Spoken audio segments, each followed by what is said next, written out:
Hello tout le monde, bienvenue pour une nouvelle vidéo stratégique sur Winamax. Moi, c'est Romain et je suis chaud pour vous présenter la plus belle table finale tout simplement de tout le site. C'est le grand tournoi, le tournoi prestigieux, normalement à 1000 $. Cette semaine-là, il était à moitié prix, 500 € bien entendu, pas des dollars.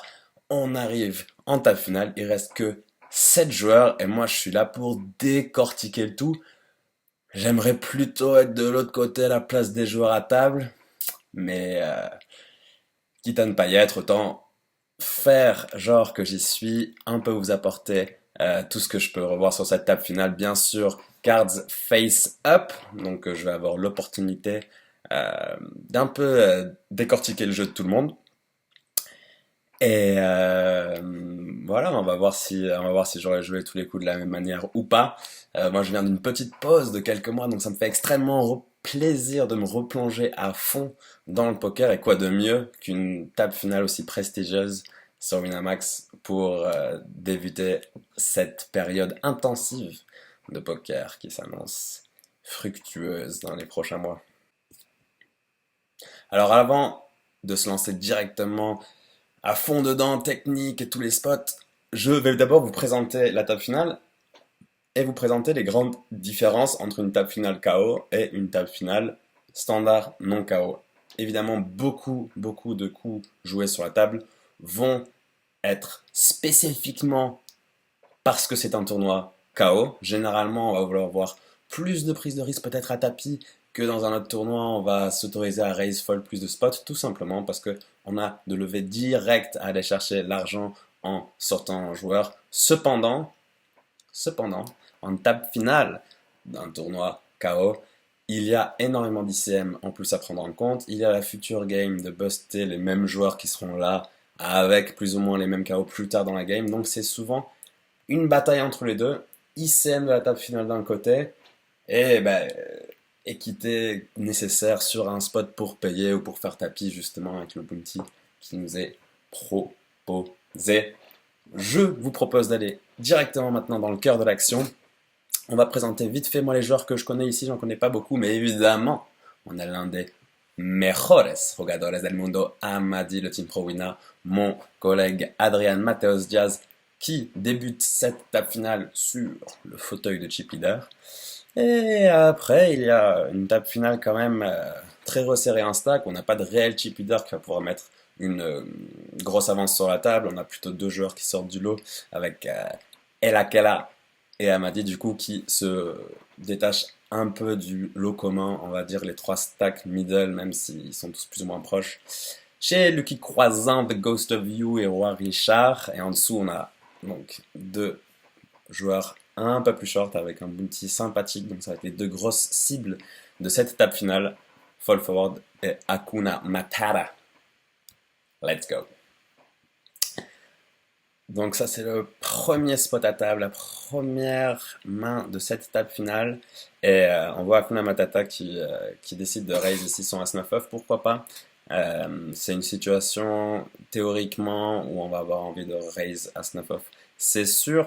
Par contre, ici en général, on va raise folder surtout en table finale, je crois, assez souvent. Et on a un stack qui fait partie des plus petits à table et contre lesquels Lucky Croissant, Fall Forward et The Ghost of You couvrent tous les trois et pourraient plus que d'habitude faire tapis avec des mains qu'ils auraient peut-être défendues, type 9-10 suité, 10-20 suité, As-10 suité, As-9 suité, peut-être des mains comme ça, mais ils auraient fait tapis de temps en temps, généralement avec ces mains-là, mais peut-être davantage parce que c'est un tournoi KO, donc pourquoi pas resserrer un peu sa range d'open si on n'est pas prêt à tout mettre chez Hakuna Matata, mais bien entendu, l'open me va aussi, et on n'a pas trop de décisions par la suite, je pense qu'il faut abandonner la main. Deuxième spot que j'ai choisi d'entreprendre ici, c'est Amadi qui va nous open notre bouton. Il va open quand même avec pas mal de mains ici, étant le chip leader, mais dans ce lot de deux joueurs qui se débarquent de la table. Il a la position, il va vraiment ouvrir pas mal ce spot bien entendu. Et ici, avec As-Roi suité, on a une décision très, très intéressante en Big Blind qui est euh, entre la défense et le 3-bet. Je pense très sincèrement que sur ce coup exact, dans cette situation, dans cette table finale, il faut savoir que chaque table finale est différente et chaque spot est différent. Et vraiment, c'est pas parce qu'on a As-Roi suité que sur cette vidéo, je dis peut-être que c'est mieux de défendre, que sur une autre, ce serait sur une autre table finale, ce serait mieux de défendre. Non, ici, on est juste deuxième ou premier stack, quasiment égalité avec Amadi, et je m'attends à ce qu'on 3-bet bluff tellement rarement ce spot que ça me dérange un petit peu d'aller chercher un sizing très cher avec As-Roi suité. Si je 3-bet, peut-être que j'irai un peu moins cher, mais j'aime bien aussi flat et jouer contre un adversaire très compétent, très, très agressif, hors de position. Donc pourquoi pas trap avec As-3 suité dans ce spot pré-flop, mais Kella a décidé de mettre le gros 4x. Pourquoi pas, hein, c'est forcément pas une erreur, mais j'aimerais bien voir un mix entre les deux ici parce que ça peut être intéressant de jouer des pots avec des mains déguisées, surtout dans cette situation de premier contre deuxième, pour peut-être bénéficier de 5-6 blindes post-flop qu'on va pas toujours prendre pré-flop, qui peuvent potentiellement créer l'écart et qui vont générer plus de spots EV+ par la suite si on devient un gros chip leader par rapport au deuxième. Donc c'est un peu dommage ici, j'aurais bien aimé voir un flop et, euh, et subir une agression face à l'un des joueurs, bien sûr, les plus agressifs de la table, Adrian Maper Diaz. Mais bon, tranquille de 3 bêtes. Et notre adversaire va folder.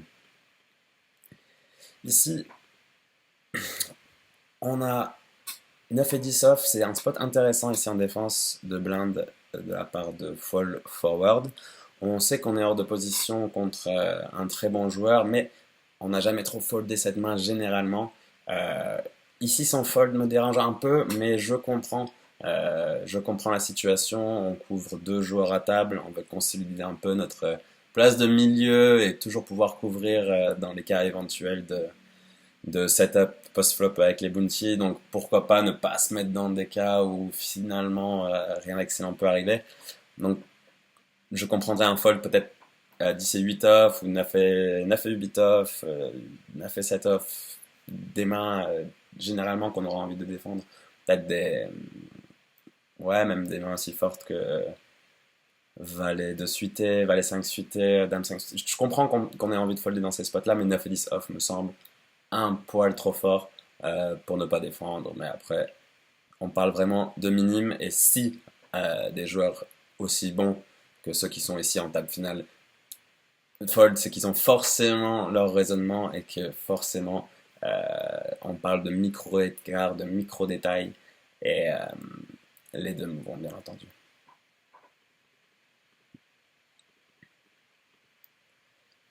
Ok, on a une situation où Fall Forward décide de limper ici, c'est intéressant.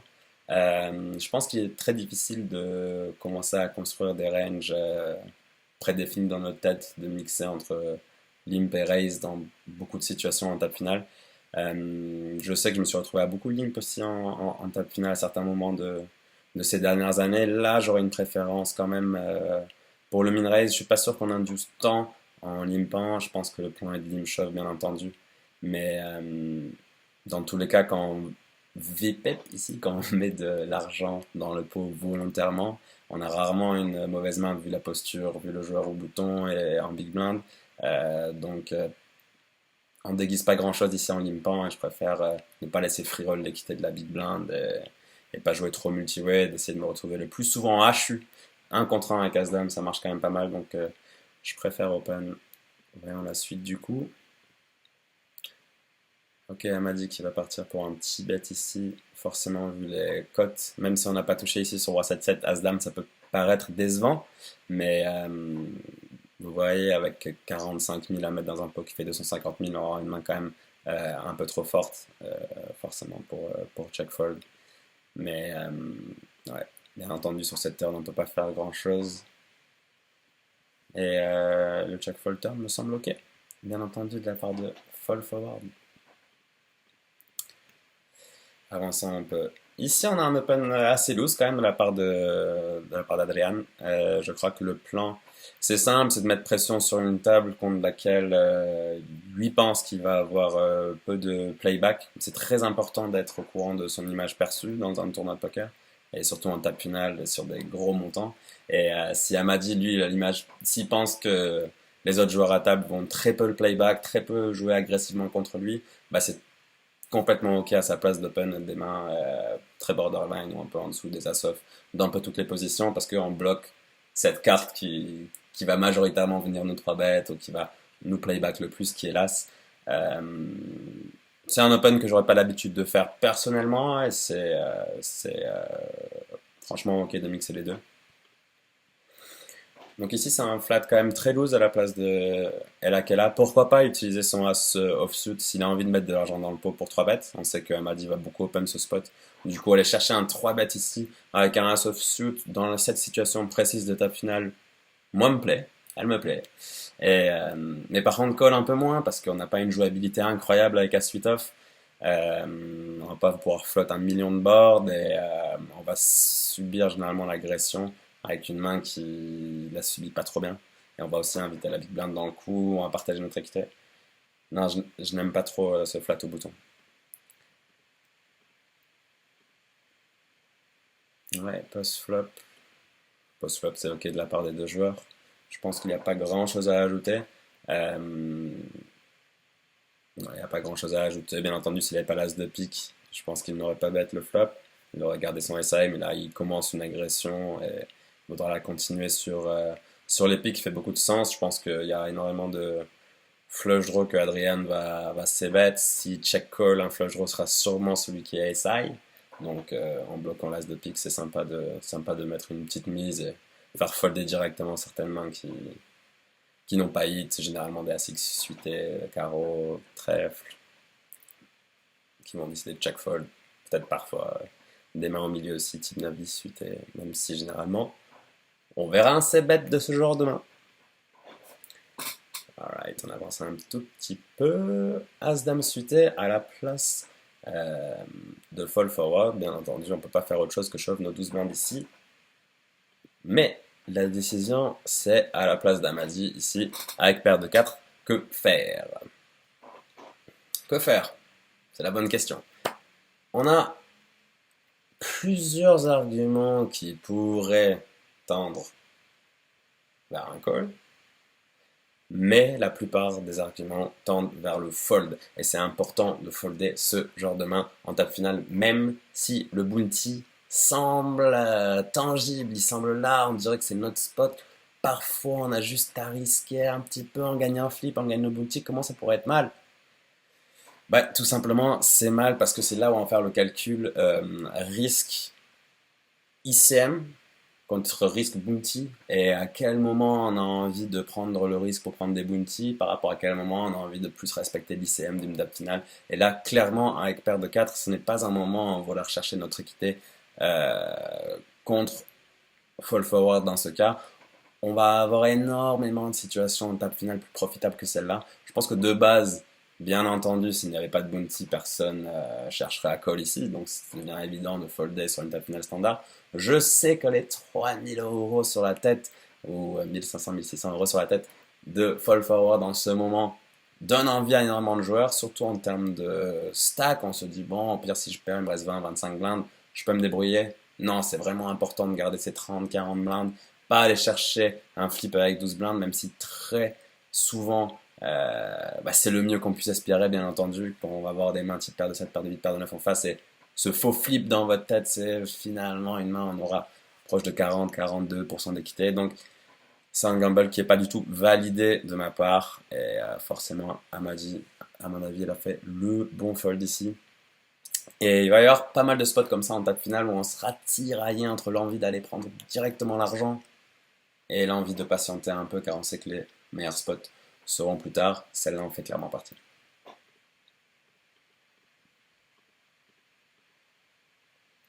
Ok, ici paire de 9 UTG, je comprends l'envie de raiser, même si je préfère protéger directement et partir à tapis. On n'a pas envie que Amadi free roll de l'équité en big blind avec des défenses simples du type, je sais pas, roi 5 suité, roi 6 suité, roi 10, roi valet, dame valet off, toutes ces mains-là qui va forcément folder contre un shove et contre lesquels finalement on est content de prendre le coup directement avec paire de 9. Là, il va sûrement aller voir un flop, ça va être difficile à jouer post-flop. Et c'est une situation où même si il y a des stacks similaires à nous et on a peur de bust entre guillemets dernier de cette étape finale, euh, il y a trop de value à shove directement. On va avoir des- on va surtout priver de l'équité à pas mal de mains et ça c'est le plus important. Même si on rep, bien entendu, très très strong.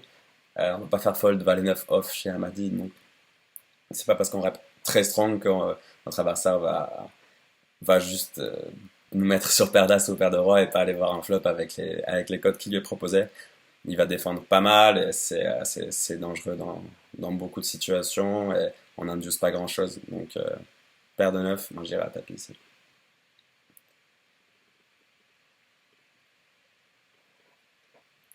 Si je passe des mains ou si je passe des all-in, c'est juste que franchement, finalement, c'était pas très important pour la vidéo. Moi, j'ai envie de vous mettre seulement des spots où je m'imagine d'autres joueurs jouer différemment.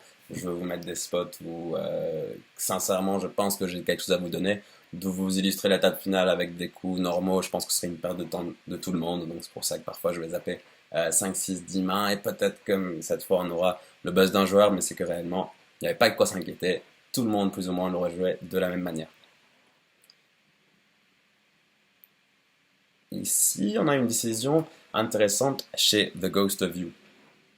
Il y a plusieurs critères qui vont venir en compte. On sait exactement contre qui on joue et on connaît aussi la situation de la table.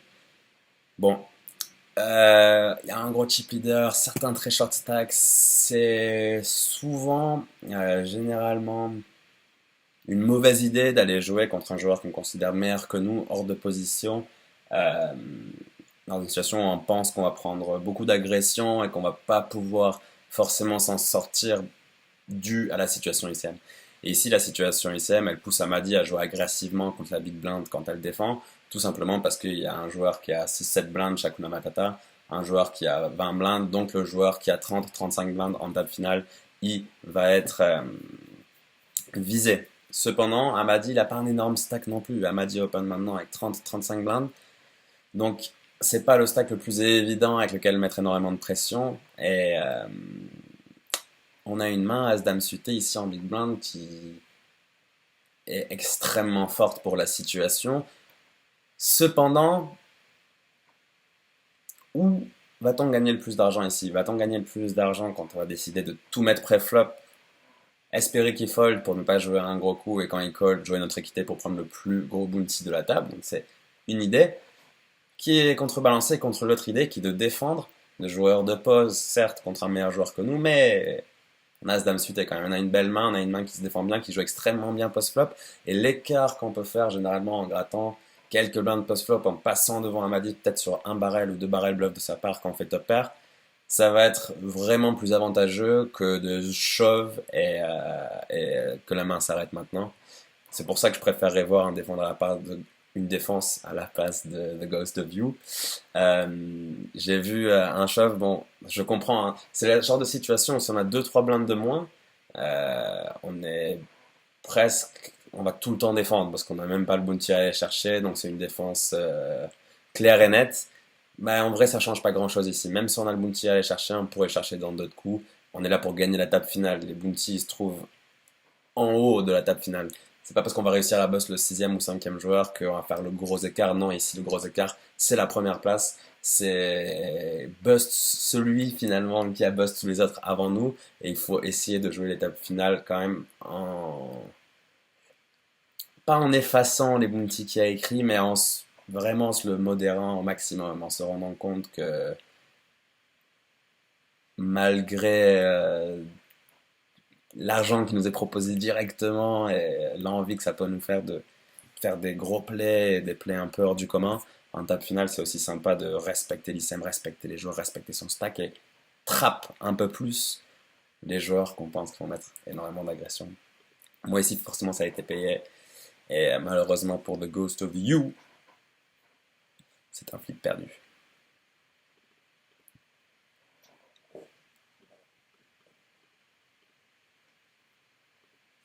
Ok, situation intéressante ici aussi, la main. Avec 3 et 5 off, on joue donc contre 11-12 blindes et un KO pas énorme, mais un bon KO quand même, c'est un KO moyen pour 6 left. Il y a Il y a des bons arguments pour Chauvin-Tout, surtout l'argument de ce joueur ici, de Ghost of You, avec ses 230 000. Euh, c'est clairement un joueur qui va vouloir, que Hakuna va vouloir bust après. Maintenant, il commence à y avoir des paliers conséquents en table finale. Et quand il y a un joueur qui a 4 ou 5 blindes, on n'a généralement pas envie de prendre trop de risques avec nos 11 blindes. On a envie d'attendre qu'il bust. Ou du moins, dans un tournoi Bounty, de jouer un coup à tapis contre le seul joueur qui est en dessous de nous, avant de mettre son tournoi en jeu. Donc c'est sympa, ça devient sympa de Chauvin tout à la place de El Akela pour ces raisons-là. Euh, c'est close quand même parce qu'on est dans une situation où on a euh, une bonne prise sur la table, on est avec Amadi dans les chip leaders et on n'a pas trop envie de s'écarter d'Amadi. On a envie vraiment de rester dans une situation confortable et c'est pas parce qu'on va donner peut-être une demi-blinde en limp foldant ce genre de coup ou en passant directement que qu'on loupe énormément d'opportunités. On sait qu'on est 5 indeed, bientôt 4 indeed, et que les situations pour bust les joueurs, ils vont revenir régulièrement, donc faut pas être trop pressé par le fait de prendre l'argent directement. Mais c'est très close comme situation et je comprends le shove. Je comprends le shove, mais c'est vraiment un shove 100% du coup. Et c'est pour titiller, peut-être qu'un shove 80% de range ici serait mieux.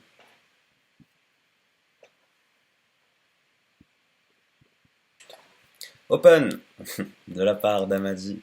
Roi 10 est défendu As-10. On a un petit continuation bet qui est simplement payé de la part de Fall Forward. C'est une turn intéressante. C'est une turn intéressante qui, moi personnellement, je lead de temps en temps à la place de Fall Forward. On a beaucoup plus de flush en big blind euh, que le joueur qui open. On va pouvoir directement transformer quelques mains en bluff type 8 et 9. Si on a défendu un valet 8, un valet 9, peut-être avec un trèfle, eh ben, ce serait sympa aussi de bet direct la turn. Donc pour ne pas avoir que des flushs en value, c'est aussi sympa je trouve d'avoir des bonnes de paire, par exemple As 10 ici ou 10 et 7, qu'on va pas check raise au flop. Donc pourquoi pas lead la turn à la place de fall forward. La river s'est mise à un tiers. Ok.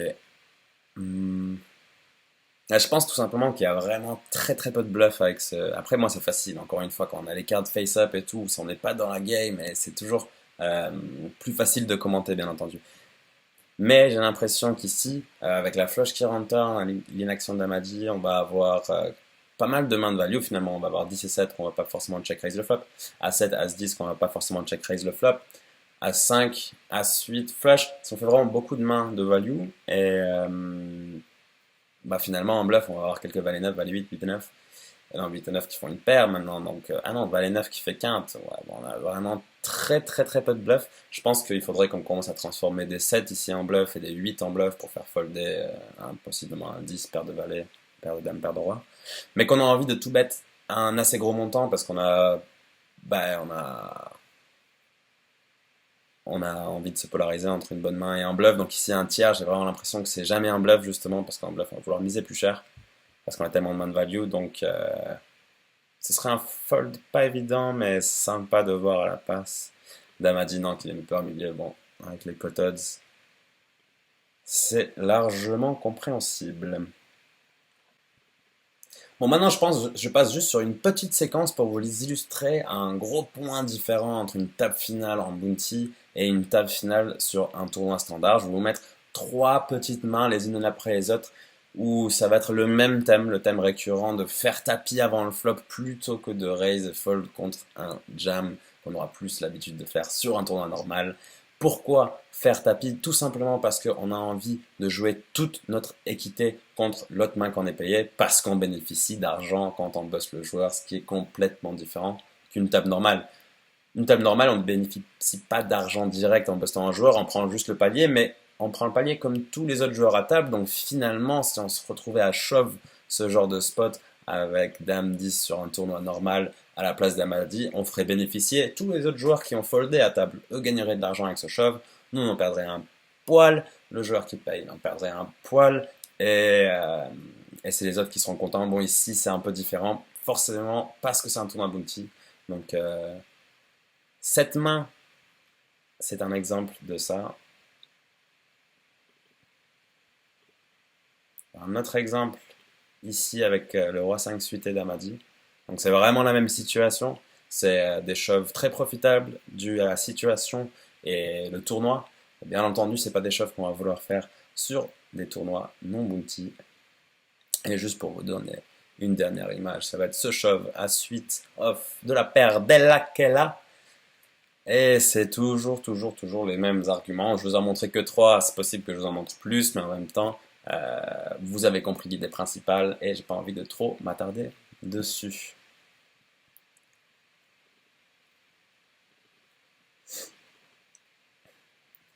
Un autre point, une autre grosse différence, et une belle différence entre un tournoi régulier et un tournoi bounty, ça va être les ranges d'open dans les chip leaders.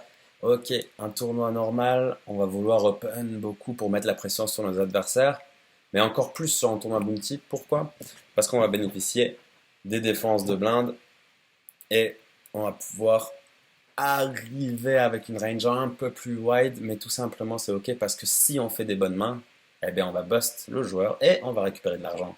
Donc c'est toujours la même chose, mais c'est ce raise que Amadi n'aurait pas fait sur une table finale standard qui me vous le fait illustrer mon point. Bien entendu, tout le monde fold sur cette situation. J'ai une remarque aussi, si on a envie de contrer un peu cette agression de chip leader, on a vraiment l'impression que le chip leader, bon moi dans ce cas précis, Amadi, il a 2 fois et demi quasiment le stack du deuxième, mais quasiment 3 fois le stack de tout le monde en moyenne. Donc comment on pourrait contrer, surtout en étant short, ce genre de situation? Et bien là, il y a un exemple pas mal au bouton chez Lucky Croisant, qui pourrait penser qu'il n'a pas de fold equity ici en partant à tapis, ce qui n'est pas généralement une bonne idée non plus, hein. Quand on gagne du TG, on n'a pas envie de trop partir all-in avec Dame Valet. Par contre, vu la situation exacte à table, moi ça ne me dérangerait pas qu'il paye, avec très peu de blindes, hein, 11 blindes, pour voir un flop. Pourquoi? Parce que ça... Excusez-moi. Pourquoi? Parce que la situation est très simple à jouer. Si on prend une paire, un bout d'équité et tout, on est ravi de mettre notre tournoi en danger parce qu'on sait qu'Amadi va relancer énormément de mains pour la situation. Donc pourquoi pas payer 2 blindes ici pour aller voir un flop? Ça semble un peu débutant ce que je suis en train de dire, mais ici en table finale, c'est vraiment une bonne idée parce que on sait qu'Amadi va raise énormément de mains un peu dominées et qui va abuser de la situation. Et de deux, on est loin de l'avant-dernier en stack.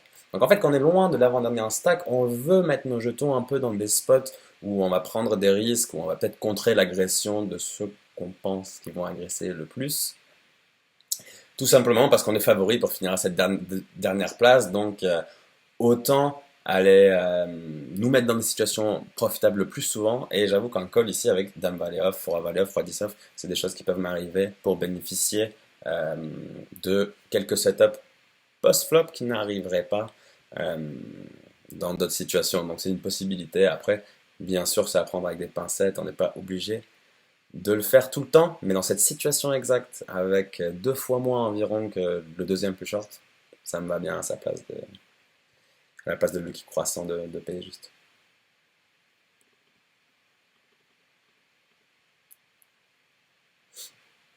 Ici, on a un raise à la place d'Amadi et on a une situation très très intéressante avec 20 blindes et paire de rois chez Lakela. Euh, En fait, c'est un peu la même situation, un tout petit peu la même situation que en début de table finale avec notre As-Roi suité chez ce même joueur. C'est une situation où on sait que Amadi va open énormément de mains et que finalement, bah, vu la situation, vu la position, vu notre stack, vu le stack des autres, il est très peu probable qu'on commence à 3 bet en bluff ce spot. Donc pour moi, il y a 2 options ici. L'option faire tapis directement, bon voilà, on prie un peu qu'Amadi il a une bonne main et on prend full value peut-être contre paire de 8, paire de 7 à la limite et peut-être des mains comme As Valet suité ou As 10 suité. Alors que flat me semble déjà plus sympa pour plusieurs raisons. On peut induire la grosse blinde en erreur, on peut payer en pensant que la grosse blinde va faire taper une partie des mains, en sachant qu'Amadi relance beaucoup, avec la dead money au milieu, et on couvre cette big blind là, donc finalement c'est notre seule chance de bounty dans cette main. Donc c'est sympa aussi. On peut payer aussi pour être 3-way, nous on joue 20 blindes. Bon, on va quand même être content sur la majorité des boards pour check raise directement au flop. Bien entendu, s'il y a un as, on va la jouer différemment. Mais faut pas trop avoir peur dans ce genre de spot. Et je pense que payer et essayer d'induire une erreur potentielle adverse ou juste un play agressif adverse va être la meilleure solution. Ici, il a opté pour ce que j'aime le moins finalement. Euh, 3 bêtes sized ici, pour moi, ça n'a vraiment pas de sens. On va pas trouver assez de bluff dans notre range et bah, c'est juste pas une line qu'on va prendre à mon avis si on n'a pas de dame plus, donc même As-Roi ici on a envie de jouer. Donc non, pas validé ce 3 bet pour moi en small blind à la place de El Akela, on préfère la jouer en sous-marin sur ce coup, on préfère la jouer en sous-marin c'est sûr. Ok, Magic qui relance UTG et on a encore une main avec El Akela et finalement c'est un peu le même spot, pas tout à fait parce qu'avant on était en blind, ici on est en début de parole, mais dans le sens une bonne main et dans une situation où on va très peu 3 bêtes en bluff finalement. C'est exactement la même chose. Ici, je préfère flat, mais pour d'autres raisons aussi, hein. On a... En fait, le seul joueur contre qui on peut pas prendre le bounty, c'est le joueur qui a raise, et tous les autres joueurs on peut prendre le bounty. Donc ici, on va flat en espérant qu'une chose, c'est qu'un des 4 joueurs derrière ait une main qu'on puisse jouer à tapis contre lui, qu'on nous couvre. Et faut jouer le pot du chip lead si Amadi lui nous croit pas et chauffe par-dessus avec As-Roi, il n'y a pas de problème. On est dans une situation où, ok, même si on est deuxième en stack, et on aurait peut-être parfois envie de consolider notre deuxième place et avancer progressivement dans le tournoi comme ça, je pense que c'est quand même plus profitable encore de partir à la pêche dans ce genre d'endroit et de attendre un petit As-Valet, un As-10 derrière contre lequel on serait vraiment favori. Donc ça me dérange un peu ici forcément de jouer l'agression. Après, je comprends, dans une table finale très prestigieuse, très rare, et il y a beaucoup d'émotions, et il y a beaucoup de satisfaction à au moins faire top 2 top 3 et quand on a un bon stack, pas être éliminé 5e, 6e. Donc, ça, je comprends, mais c'est dans les moments difficiles avec énormément d'émotions qu'on doit sortir notre meilleur poker. Et finalement, c'est comme ça que s'achève cette première vidéo stratégique sur le grand tournoi. J'espère que ça vous aura plu. Tac, la prochaine arrive très très rapidement. Si vous voulez voir un énorme spot du meilleur joueur du monde bluffé à tapis, c'est dans la prochaine vidéo.